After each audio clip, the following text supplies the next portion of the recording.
Dude, like when you were coming up as a bass player, what were your main influences? Where did you like draw upon? And what do you think is, if you were to sort of like point at a few players who really like moved your bass playing and sort of like really got ingrained in your style, who would that be?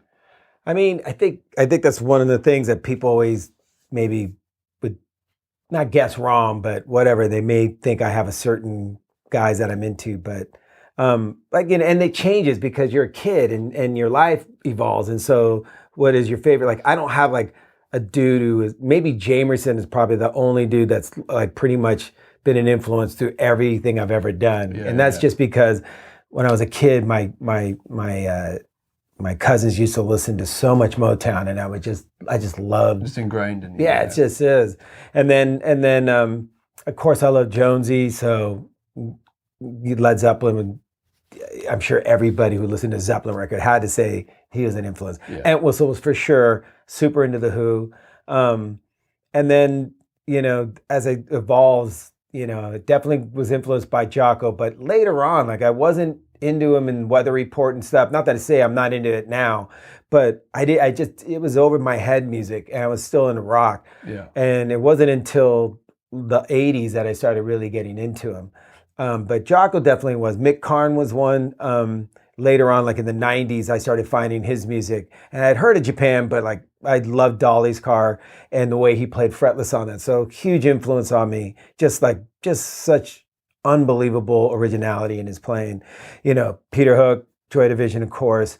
I was a humongous U2 fan. I saw U2 on their second tour in the United States. Yeah. They played the Warfield Theater in San Francisco. Huh? Is that when they did Red Rocks? So that was after?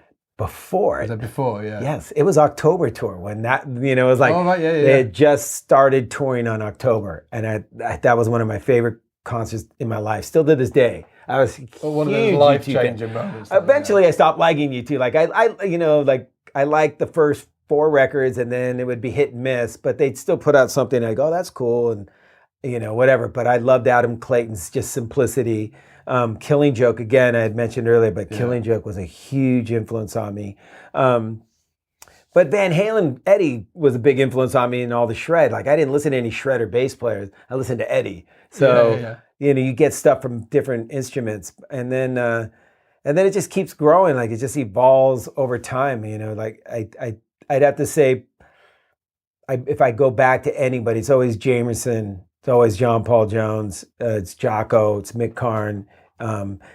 David Sims, who plays bass in the Jesus Lizard, was a humongous influence on me.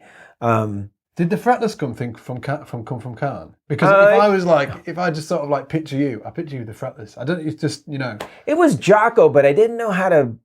I was like, I kept going, man, I'm learning how to play fretless. I think I'm sound pretty good on it, but I kept thinking like, but I'm not going to do fusion. Like, I don't want to do fusion. Like, how am I going to use this? And I had, you know, found his Joni Mitchell records. I was like, well, that's kind of cool. But I'm like, but I'm not going to do that kind of music. Like, what am I going to do with this fretless? And then Mick Karn came along, and then I was like, oh, new wave. That's bingo. And then it was you know, Big Sur was like our interpretation of maybe like Joni Mitchell's Jocko record mixed with Mick Karn and Dolly's Car. And then maybe with a little bit of like whatever was happening at the time, but hip hop, because it's a lot of drum loops. Yeah. So yeah, it was all that. So we, you know, I really kind of formulated my fretless sound, and I really believe that my strongest voice as a musician is in the fretless. It's not in fretted. Because when you were playing with the Mars Volta, you know, I used a lot of fretless in Mars Volta. Yeah. And would you say that that's sort of like your love, really? Is that you know, you kind of. And when I pick it up, is that what you hear in your head when you're listening to it? You know? If I grabbed the fretted and I started playing, you guys are like, all right, cool. And if I started playing fretless, you guys would be like, whoa. That's what. Yeah, I've had really good jazz musicians hear me play, and they'd come up to me and they go, "That's your voice." They'll just, or you need to play that all the time because that's that thing that I didn't grow up playing jazz, but that's that thing that they're all looking for, is there. Whatever it is that is your soul, your voice, when you put it out to the world, and mine just happens to be fretless. It's just not unfretted. And do you, like, if you say you're playing a fretted on an album, is that a choice? Is it your choice, or do you sometimes just think this really needs a fretted, or does somebody say, you know what, do you want to try a fretted on that? When we were doing Mars Volta records, Omar, if I wanted to try it, he'd let me. Yeah. And then, if sometimes he would be into it and sometimes he wouldn't. Because they don't play fretless, so they can't envision what it would sound like. And I also don't, I did this one recording with this guy, what's his name? Hula shaker singer, Crispian Mills. Crispian Mills, wow, yeah. I played on some stuff with him and the drummer from Portishead. Yeah. And I brought out the fretless and they were like, whoa, like Clive and Crispian were like, I don't know. And then I said, oh, really? Yeah. Yeah. And Mario Caldato Jr. was producing the session. And he goes, no, let this kid do it. He's like, it won't sound like what you think it's going to sound. Yeah. And so I played it and Crispian was listening to it and he goes, if it had any more vibrato on it, I would have said no, but it has the perfect amount. And so, I started getting to be known as a guy who can really have a sound with the fretless. Yeah. And sure. do you think about it, or do you just approach it just like playing the bass?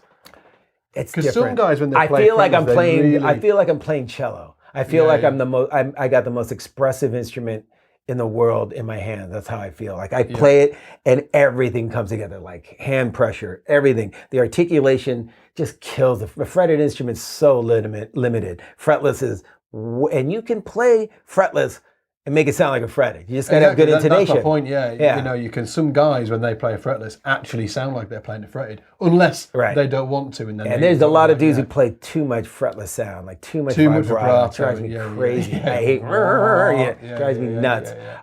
I'll use it when you need to, but it's not something that I'm like always going, wank that vibrato. Like I'm not doing that. I'm just like, it's a different head. It's really like vocalizing your bass. You know? Yeah. When did you get into the effects? Talking about sort of like vibrato and and this kind of thing. When did you get into the effects?